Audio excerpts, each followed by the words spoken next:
Good morning, folks. Hi, Phil McPhail here with United Country Lifestyle Properties of Maine. Welcome to our YouTube channel. And today, I'm really excited to bring you to an amazing piece of property. If you've been searching for a large waterfront tract of land in Maine and you can't find one, or you can't find one that's under $1 million, well, I may have found the property for you today. We're going to look at 128 acres with actually over 4,000 feet of frontage on this beautiful river behind me, in a wilderness area of Maine, but it's only an hour's drive to Bangor. So stick around, and later in the video, we're going to show you a little spring brook that also runs through the property. Gorgeous place to build maybe a set of cabins or just hang out and listen to the waterfalls. So come along, let's go look at this property together. Before we jump onto the property and show you all its features, let's talk about this location. We're at the end of a private road, a former town road called Town Farm Road, and we're actually on a section of land, a right-of-way off of Town Farm Road, in the village of Sebec, Maine. Sebec is a small town here in Maine's second largest county, but also the least populated county in the state, with just 17,000 people sharing 4,300 plus square miles. That translates to less than 5 people per square mile in the entire county. So if rural and privacy and quiet is what you're looking for, Piscataquis County and Sebec Village is actually a great place to call home. We're located about 13 miles from the county seat in Dover-Foxcroft, and in Dover, they've got a nice hospital there, shopping centers, grocery stores, restaurants, all the services you're going to need for daily living. The city of Bangor is about 45 miles away and a 50-minute ride right to the airport there.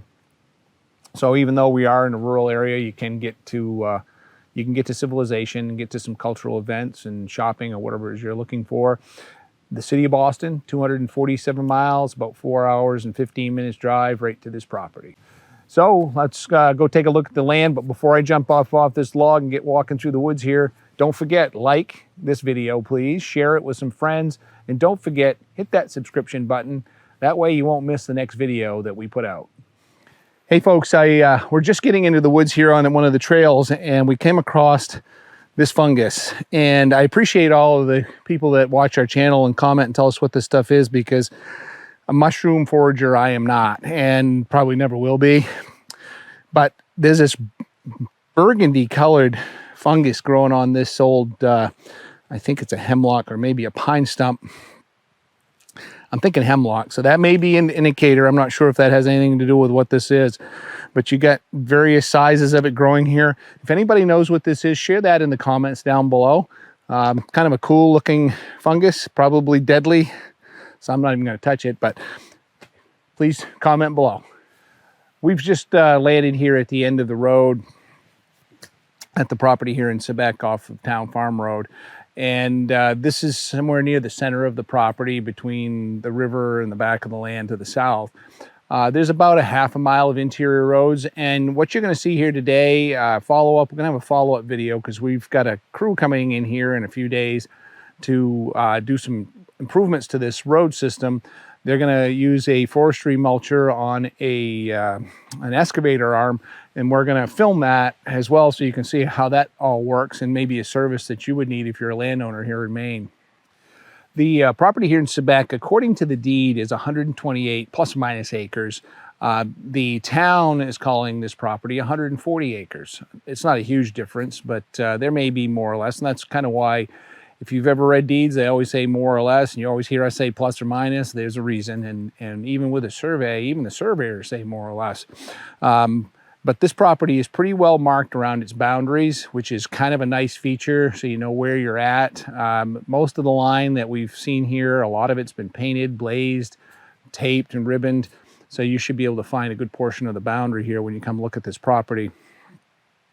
The access, like I said, is over a private road, and we do have several thousand feet of frontage on that road. And we're also going to be in here, a couple miles from the town maintained road. This is an off-grid site, so let's go jump into the woods. We're going to go look at some of these big trees in here, some of the younger tree growth. And again, stick around. Don't forget, we get that beautiful little brook we're going to show you later in this video. Hey, we're just getting in off the trail here, folks, and I wanted to stop and show you some of the older growth timber that was left behind after the last timber harvest here. We've got a couple of amazing sugar maples right here. This one I'm estimating at about 22 inches at diameter at breast height, which is a very nice tree. And I'd say it's 60 to 80 feet tall. Beautiful tree. And there's another one right there behind it. We got some beautiful big white birch in here as well, and some yellow birch over here, another large specimen. So if you're looking for a property that hasn't had a recent timber harvest, this is a great property. I think the last harvest here was probably between 12 and 20 years ago. We do have some areas that were harvested that have come back naturally to hardwood, and we'll take a look at some of those thicker stands of younger growth. So you do have a nice mix of timber, mostly hardwood. There's some softwood in pockets around the streams and the river, but most of this lot is a hardwood lot. We're going to take another chance to stop here on the land and talk about the elevations here. This is a sloping lot between 300 and 520 feet above sea level. And what really makes that nice is from this road end or anywhere along the property where the road is, if you were to come in here and clear 3 or 4 acres of land, open up a nice view, you would be amazed. We're going to be looking at the Appalachian Mountains just north of us here that run through the 100-mile wood section of the Appalachian Trail. Borestone and several other big mountains off in the distance. And I am absolutely positive you'll have to clear a pretty good area because some of these trees are really big. Maybe step away and find a place where there's smaller trees so you don't have to cut the big ones all down. But if you create a little field on the side of this hill, beautiful views you'd have in the distance. While we're here, I also want to talk about the soil. And according to NRCS, about 50% of this lot is a Placed Howland Penquist Association soil. And where you find that soil in more level terrain, it's actually pretty good farmland soil. It's a sandy, silty loam material. You know, it drains nicely. It's not excessively drained. It's not poorly drained. It's just good soil. The problem here for farming, if you're thinking farming again, you know, I'm always telling you where you can farm, where you can't. This wouldn't be great farmland because of the slopes and because it's quite stony, although most of Maine is. If you were to find some level areas here and you want to clear it off, you could farm this. You'd have to clean the rocks out of here, but this is good quality soil and at about half of the lot. Hey folks, we're going to take a walk now down to the river. This is a nice trail that you could run an ATV down through here if you want to access it, or we're just going to walk. The Sebec River, we'll talk about that a little bit. It's a short little river, only about 10 miles long. It runs from Sebec Lake down to the Piscataquis River where it meets it in the town of Milo. This river system is, like I said, tributary to the Piscataquis. It's part of the Penobscot River drainage. The river flows out of Sebec Lake where the dam is, and that's right upstream of us here a few miles. This section of the river is very wide and deep, and my client actually is a pilot, and he can land a float plane here. So if you've got a float plane and you're looking for a property you could get away to, leave a vehicle here, and you could fly from wherever you want to come from with your floats, land here, tie your plane up at the shore. There's a nice protected cove down here. Folks, stick around. We're almost to that little brook I was telling you about earlier, but before we get there, I wanted to talk to you a little bit about what you could use this property for. Currently, it's a timbered lot that my owner likes to get away to, but it's a long-term timber hold. You're going to be able to harvest timber every decade or so in here as long as you do it sustainably and properly. It'll be a great place for an off-grid home. You got plenty of space here where you could set up your off-grid power system, build a house, multiple homes in here. Maybe do a place for family or even a business maybe where you have canoes on the river, boats out there for fishing, take people on airplane rides. I can think of all kinds of things you can do. If you know what you'd do with this property, share that down in the comments below. We do appreciate that. Good.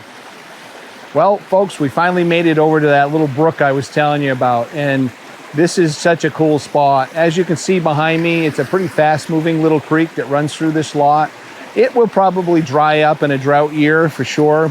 We have had a lot of water this year, so there's plenty of water in it now.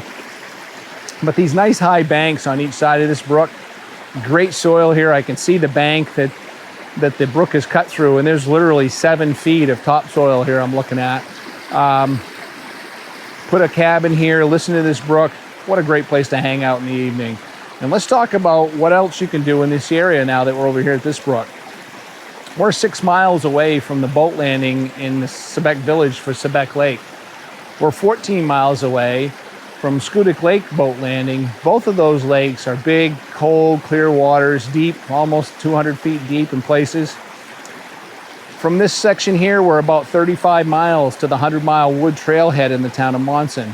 We're 45 miles to Moosehead Lake boat landing in the town of Greenville. Moosehead is Maine's largest lake, and at 74,000 acres, you've got all kinds of water to explore, from fishing, boating, sailing, just a beautiful part of the state. And 31 miles from here, you can reach the trailhead for Gulf Haggis, which is Maine's Grand Canyon that runs through the west branch of the Pleasant River. And finally, but not least, we're 24 miles from the North Main Woods Gate at Katahdin Ironworks Historic Site. So in about 30 minutes from here, you can be entering that private section of Maine that's, nearly 2 million acres of undeveloped forest land to explore thousands of lakes and streams and rivers, hunt, walk, hike, all kinds of uses just up the road.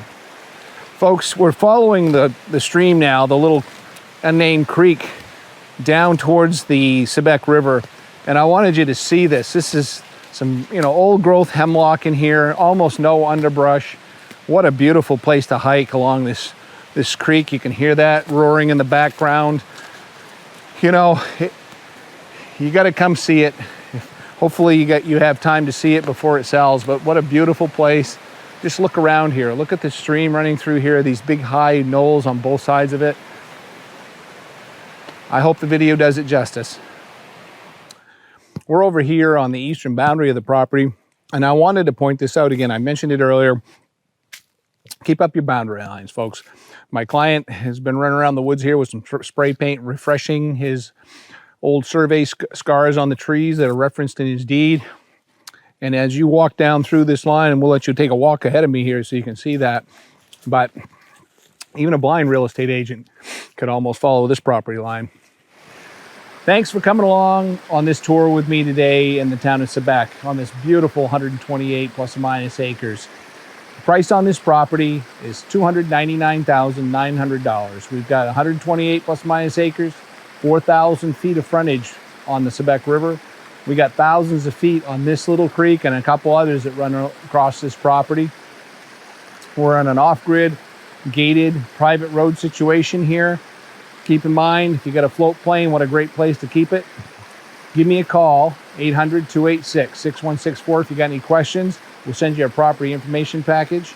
Looking forward to meeting you and showing you this property here in Sebec.